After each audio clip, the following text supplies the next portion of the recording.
Guys, we got a new toy. This is a Arrma Kraton 4S, and this one's for Vinny, but I'm gonna unbox it for him. Do you want to get rich quick?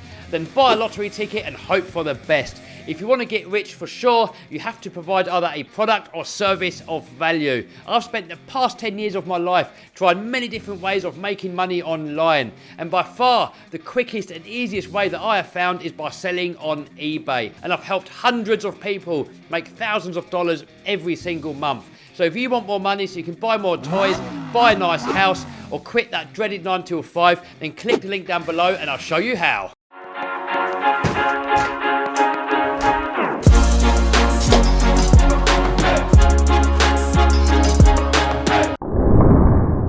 Subscribe! I mean, why would you not? It's free. Also, give us a thumbs up and a thumbs down if you suck. But anyway, check this thing out, guys. It looks absolutely epic.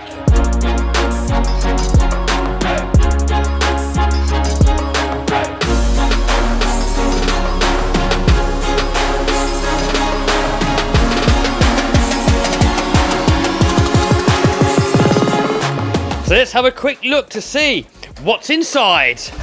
So we've got double wishbone suspension, front and rear, plastic shocks which are super durable, because I do have the same ones on my Outcast 4S. The only trouble is with them, they do leak. We have plastic drive shafts, which on this case is also a good thing, because I've had zero issues on that and this has been through hell. And also being plastic, it keeps the weight down and also the cost down. So if they're reliable, I've got no problem with them being plastic. We have a plastic centre drive shaft, which also on the Outcast has given me no issues. Moving on to the rear, the same again, plastic shafts, plastic shocks, and a wheelie bar. So power system wise, we have a 120 amp speed controller that can run 4S lipo. And if you don't know what that means, it means it's going to go crazy fast. So I'm not going to bore you with any more techno babble. So if you want to know any more technical specifications, info, where you can buy it from, link to all that down below. Man, check out the artwork on the body shell. That just looks epic.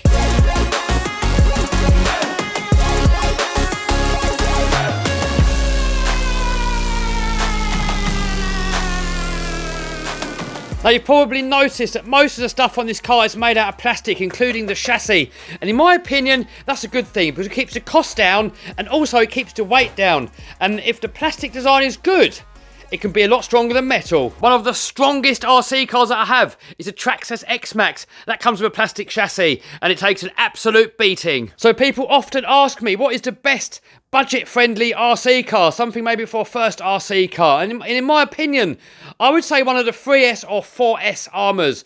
I mean, they're all made of plastic, so parts are nice and cheap. They're crazy fast, crazy durable, and they're just a good all-round car, especially when you first get into the hobby, or even if you've been into the hobby for a while and you want something to take to the skate park and give absolute hell, these things can take it. So this is my Arrma Outcast 4S. It's basically the same platform, with the main difference being that this one here is a shorter wheelbase.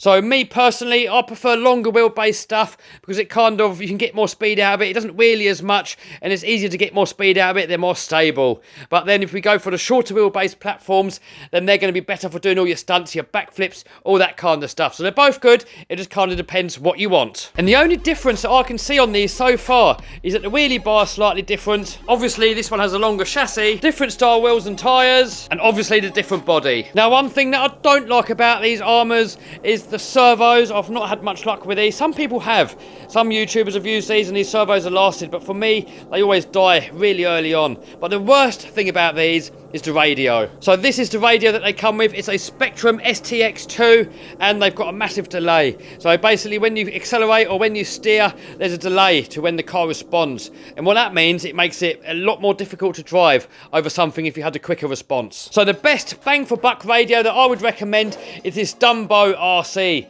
So this one here is super duper dirt cheap. It's about $20 or $30 or pounds. It's 6-channel. It's got a gyro built in so you can have like your gyro type action to make it easier to drive. You can have that on or off. It's got a massive range of about half a mile or half a kilometre or something crazy like that.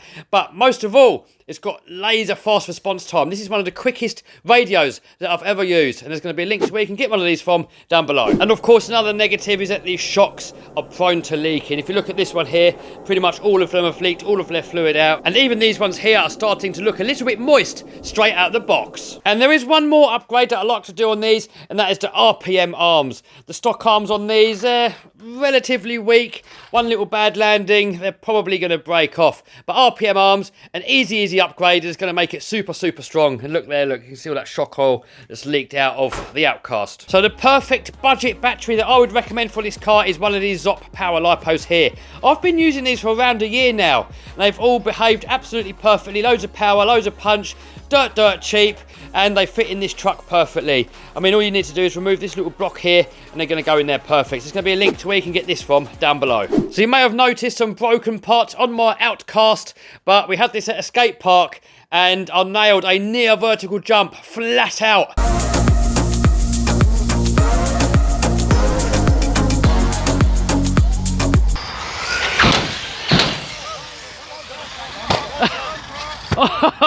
And this thing just went to the moon, and I've done it multiple times, so it does need a little bit of TLC, but luckily all the parts are dirt cheap, so this will be back in action very soon. So just as a size comparison, here is the Kraton 4S, this one here is the 6S, this one here is the 8S. So this one here is advertised as being a 1/10 scale, but it is very big for a 1/10 scale, because this one here, a Traxxas Rustler 4x4, is also a 1/10 scale, and as you can see, the Kraton completely dwarfs it. And this one here is a 1/8 scale Kraton, and there's not even really that much difference in size. But in any case, there's the size comparison.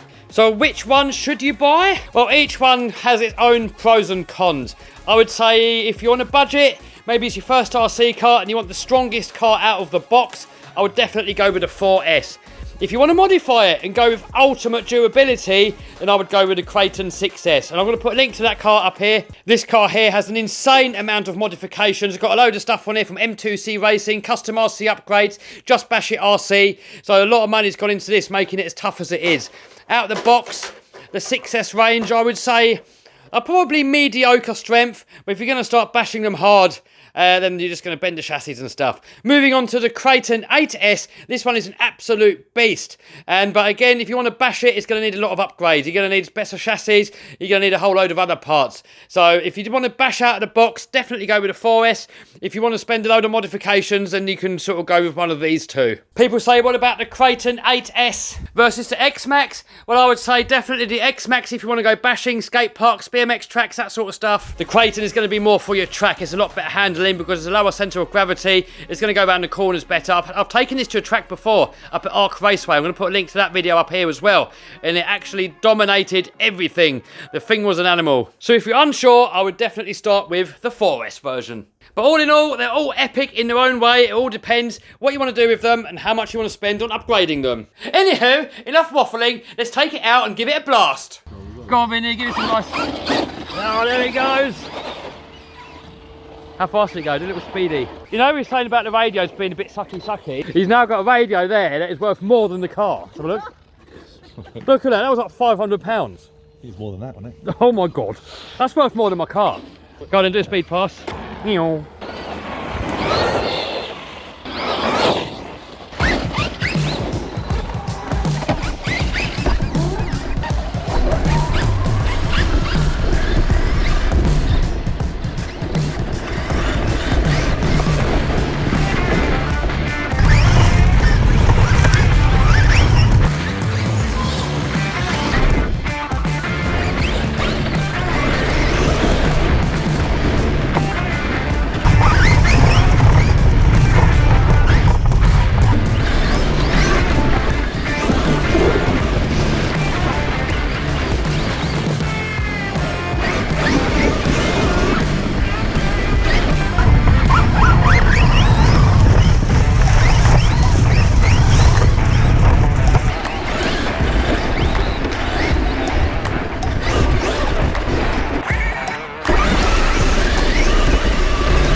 Oh guys, that run was cut short. I didn't even catch it on camera, but he broke an arm, and that arm broke really easily. I don't even know what he hit. You just noticed that suddenly it started not driving in a straight line, turned it upside down, broken arm. So that is a massive weak spot on these 3 and 4S Arrmas, but you know, it's a simple solution. RPM arms like I've done to this Outcast here, and that should be the end of it. And by the way, I've just repaired this Outcast here.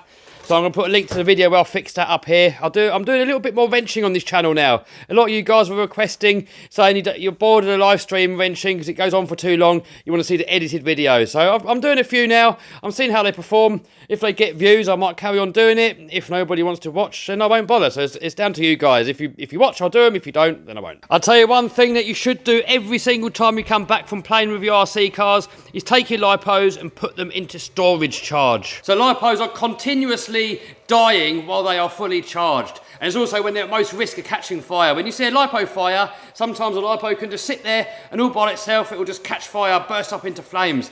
And they're most volatile when they're fully charged. So, or even if they're like at a low percentage, you might have run them down too far and you've got your batteries down at like 5% or something like that. That's still causing them damage if you leave them like that long term. So you want to make sure you stick your batteries onto storage charge for safety and also for longevity of your lipos. And that's what I'll do to all of my lipos. I'll just charge my lipos right before I'm going to use them. Not even the night before. I'll do them on the day, I'll use them and then I'll discharge them, put them back into storage charge on the actual day. And also when you're charging up again from a storage charge, it goes really, really quick. When you're charging up from a rundown battery where the cells might not be balanced, it can take hours.